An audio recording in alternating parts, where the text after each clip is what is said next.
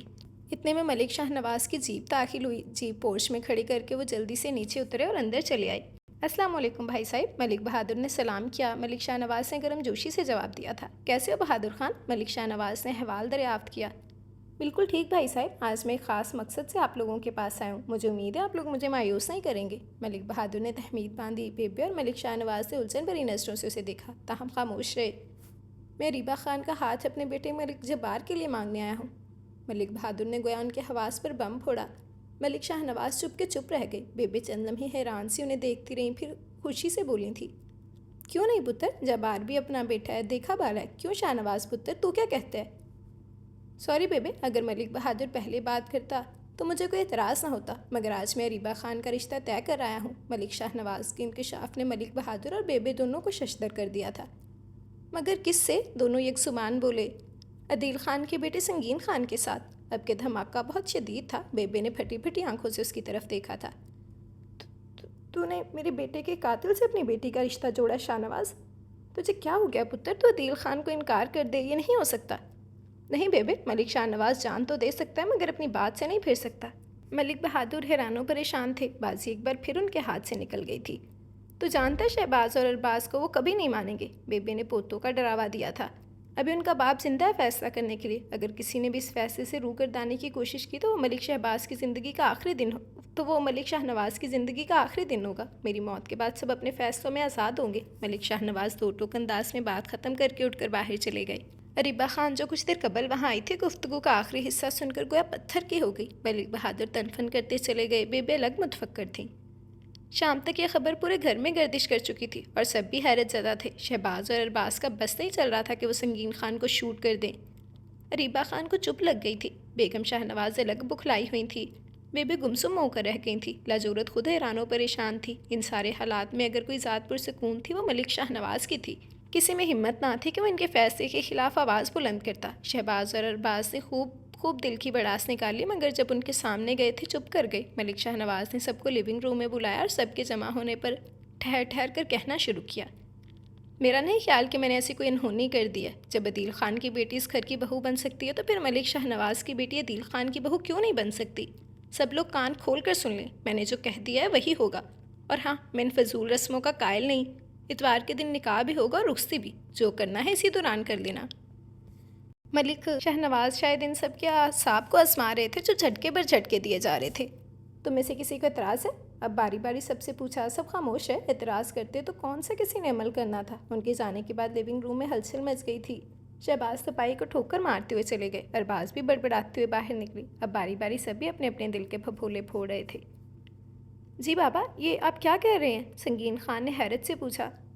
ہاں، میں ٹھیک کہہ رہا ہوں، میں نے ملک شہباز سے بات کر لی اور وہ رضامند ہے۔ مگر بابا، یہ سب کیسے ممکن ہو گیا؟ کیا اریبہ خان مان جائے گی؟ شہباز اور ارباز کو اعتراض نہیں ہوگا؟ اور وہ بھی ایسی صورت میں جب وہ میری صورت دیکھنا بھی پسند نہیں کرتے۔ سنگین خان کی تشویش ابھی تک دور نہیں ہوئی تھی۔ یہ سب کچھ جو تم کہہ رہے ہو درست ہے، مگر ابھی شاہ نواز کے بیٹے اتنے خود سر نہیں کہ باپ کے سامنے آواز بلند کر سکیں۔ جب شاہ نواز نے ہاں کر دی تو پھر اس کے فیصلے سے اسے کوئی نہیں ہٹا سکتا۔ عدیل خان ملک شاہ نواز کو اچھی طرح جانتے تھے۔ بس بیٹا، اب تم سے ایک درخواست ہے کہ تم اریبہ خان کو خوش رکھنا اور اسے یہاں کوئی تکلیف نہ ہونے دینا۔ تم لاجورت کے ساتھ ہونے والے سلوک کی سزا اریبہ خان کو بالکل نہیں دو گے۔ عدیل خان نے بیٹے سے تسلی چاہی تھی۔ اب بالکل بے فکر رہیے بابا، آپ کا بیٹا اب اتنا کمزف نہیں ہوا کہ وہ کمزور عورتوں سے بدلے لے گا۔ سنگین خان نے انہیں اطمینان دلایا اور اپنے کمرے میں چلایا تھا۔ رشتے کے لیے ہاں کہہ کر شاہ نواز نے لاجورت کی زندگی مزید عذاب بنا دی۔ اب تو شہباز آتے جاتے اسے طنز کے تیروں سے چھلنی کرتے رہتے۔ باقی سب کا رویہ بھی خاصا حوصلہ فزا نہ تھا۔ پہلے کون سا خیال کرتے تھے؟ جو تھوڑا بہت لحاظ اور مروت باقی تھا وہ بھی نہیں۔ ارباز اگرچہ لاجورت کے لیے کوئی نرم گوشہ دل میں نہ رکھتا تھا، مگر کبھی براہ راست ٹوکا بھی نہ تھا۔ مگر اس دن وہ بھی اپنا ضبط کھو بیٹھا تھا۔ لاجورت ارباز کے کمرے کی صفائی کر رہی تھی۔ صفائی کرنے کے بعد اس نے ارباز کے کپڑے آئرن کر کے ہینگر میں لٹکایا اور وارڈروب کھول کر وہ کپڑوں کو ترتیب سے رکھ رہی تھی کہ موان وارڈروب کے اوپری خانے سے ایک ڈائری پھسل کر نیچے جا گری اور ڈائری میں رکھی تصویریں باہر آ گریں۔ اس نے جھک کر ڈائری اور تصویریں اٹھائیں۔ تصویروں میں ایک بہت ہی خوبصورت لڑکی مختلف پوز بنائے مسکرا رہی تھی۔ اس نے تصویریں دیکھ کر دوبارہ ڈائری میں رکھی اور ابھی وہ ان تمام چیزوں کو جگہ پر رکھتی کہ اچانک ارباز کمرے میں داخل ہوا۔ اپنے کمرے میں لاجورت کو دیکھ کر وہ چونکا، پھر اس کے ہاتھ میں ڈائری اور تصویر دیکھ کر تیر کی طرح اس کی طرف لپکا اور ڈائری اور تصویریں اس کے ہاتھ سے چھین لیں۔ تمہاری ہمت کیسے ہوئی میرے معاملات میں انٹرفیئر کرنے کی؟ ارباز نے غصے کی شدت سے اس کا بازو پکڑ کر تقریباً جھٹکا دیا تھا۔ تکلیف کی شدت سے اس کی آنکھوں میں آنسو آ گئے۔ میں یہاں صفائی کر رہی تھی، وہ ہکلائی۔ ہاں، صفائی کر رہی تھی اور میری جاسوسی؟ ارباز کا غصہ کم ہونے میں نہ آ رہا تھا۔ اب کھڑی میرا منہ کیا دیکھ رہی ہو؟ Get out from here! وہ تقریباً دھاڑا اور لاجورت بھاگتے ہوئے اس کے کمرے سے نکلی تھی۔ میں نے کہا تھا نا بابا، آپ سے کچھ نہیں ہوگا، اب دیکھ لیں۔ ہم منہ دیکھتے رہے اور عدیل خان ایک بار پھر بازی اپنے نام کر گیا۔ ملک جبار پیچھو تھاپ کھا رہا تھا اور شدید مشتعل انداز میں کمرے کے بیچوں بیچ ٹہل رہا تھا۔ بس پتر، مجھے کیا پتا تھا کہ شاہ نواز بھائی ایسا کوئی فیصلہ کرے گا۔ ملک بہادر خود بھی صدمے کی کیفیت میں تھے۔ باز ایک بار پھر ان کے مخالفین لے گئے تھے۔ آپ اب بھی خاموش بیٹھے، میں تو کہتا ہوں ہمیں اب کھل کر ان سے بات کر لینی چاہیے، یہ نہ وقت پھر سے ہمارے ہاتھوں سے نکل جائے۔ ملک جبار اتاولے ہو رہے تھے۔ ہوں، میں بھی ایسے ہی کچھ سوچ رہا ہوں، بس مناسب موقع کی تلاش میں ہوں، ملک بہادر پرسوچ انداز میں بولے۔ آپ بس سوچتے رہیں، اب جو کروں گا میں خود کروں گا، بس ذرا اپنے بزنس کو مکمل طور پر لندن میں اسٹیبلش کر لوں، پھر کھل کر سامنے آؤں گا۔ ملک جبار کا انداز فیصلہ کن تھا، اب کہ ملک بہادر خاموش رہے تھے۔ آخرکار وہ دن بھی آن پہنچا جب اریبہ خان رخصت ہو کر سنگین خان کی حویلی آ گئی۔ اریبہ خان خوبصورت تھی، مگر دلہن بن کر جو روپ اس پر آیا تھا وہ دیکھنے والوں کی آنکھیں کھیرا کر رہا تھا۔ دوسری طرف کم سنگین خان بھی نہ لگ رہا تھا۔ شان تو آج اس کی بھی شہزادوں والی تھی، اگر دونوں کی جوڑی کو چاند سورج کی جوڑی کہا جاتا تو بیجا نہ تھا۔ اریبہ خان کے دل میں دلہن والے کوئی ارمان نہ تھے۔ وہ سنگین خان کے سجے سجائے کمرے میں آ تو گئی تھی، مگر دل و دماغ ابھی تک یہ سب قبول نہیں کر پا رہا تھا۔ لوگوں کے سامنے بمشکل خود پر کنٹرول کیے رکھا، مگر جب وہ سنگین خان کے کمرے میں تنہا ہوئی تو اس کا دل نفرت کی شدت سے دھڑک اٹھا۔ سجی سجائی سیج اسے دہکتی ہوئی آگ لگ رہی تھی، جس پر بیٹھنے سے اس کا جسم جل کر خاکسر ہو جاتا۔ اس نے سب سے پہلے اپنے جسم پر موجود زیورات اتار کر پٹکنے شروع کر دیے، پھر اپنا عروسی جوڑا اتار کر سادہ سوٹ پہنا اور رگڑ رگڑ کر سارا میک اپ صاف کر دیا، اور پھر اس پر بھی بس نہ چلا تو سیج پر موجود پھول پتیوں کو زمین پر پھینکنا شروع کر دیا۔ ابھی وہ اس تخریبی کارروائی کو نہ جانے کتنی دیر جاری رکھتی کہ دفعتاً سنگین خان نے اپنے بیڈ روم میں قدم رکھا۔ کمرے کی حالت دیکھ کر تو وہ حق تک رہ گیا تھا۔ یہ تم کیا کر رہی ہو؟ یہ کیا حالت بنا رکھی ہے کمرے کی؟ حیرت کی شدت سے اس کی آواز نہیں نکل رہی تھی۔ یہ میرا جواب ہے، اگر تم اپنے دل میں کسی خوش فہمی کو جگہ دے کر اندر آئے ہو تو اسے نکال باہر کرو۔ اریبہ خان مر تو سکتی ہے مگر تم سے کوئی تعلق نہیں جوڑ سکتی۔ رشتہ جڑ گیا یہ میری مجبوری تھی، کیونکہ بابا جان نے دھمکی ہی ایسی دی تھی، مگر میں تم سے کوئی قلبی اور جسمانی تعلق بھی قائم کر لوں گی۔